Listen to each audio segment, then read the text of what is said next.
If you're a vegetarian, you might want to look away because we're going to talk about steak, how to age it, how to cut it, and later, how to eat it. The Quists have been butchering in the valley for almost 100 years now. The meat market sits just off the highway outside of Duncan. Grandpa Carl began butchering out of the back of this 35 Chevy. He would drive down the road, and when you came out, he would cut off a piece of beef, and then when he got to the next house, he would just cut off the next chunk, and you just kept working up the beef, and there was no specific cuts, you just got the next chunk. David's son Evan is the 4th generation at the butcher's block. This is what I've been around since I was good to remember. I like working with my hands, and I just genuinely enjoy doing it. Fresh or smoked veal, lamb, pork, turkeys, bacon, sausage. There's more we could do, I just ran out of case. The Quists also farm and package in the valley. David says it's all about quality control. We don't use any growth hormones, we use non-medicated feed, and we don't use any animal byproducts. So where's the beef? Right here. This is the hanging cooler. Boy, it's cold in here.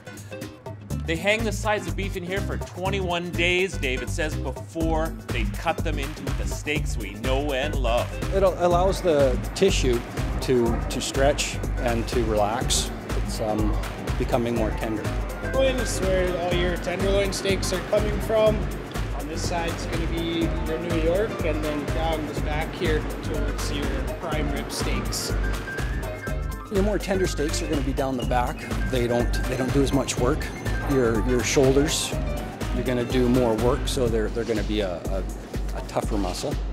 The hip typically won't do as much work as the front quarter, so it's going to be sort of in between. Down here, it gets more so into the shoulder cuts, like your chunk roasts and your cross rib roasts, and then of course the hip, where you get all of your bearing of beef and your outside round steak.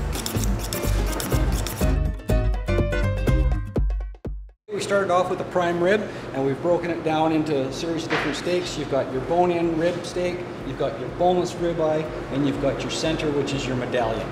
The prime rib makes some of the best steaks, but beware the F word, fat.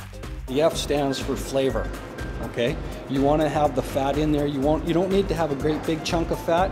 You just want to have even disperse of marbling, so that when it cooks out, it keeps the meat nice and moist. Take note, all you veggie eaters. David thinks there's a little carnivore in all of us. Well, we've converted a few vegetarians. We've had a few come in, and they come back. Thanks, David. Now we have the perfect steak. All we have to do is find a place to cook it.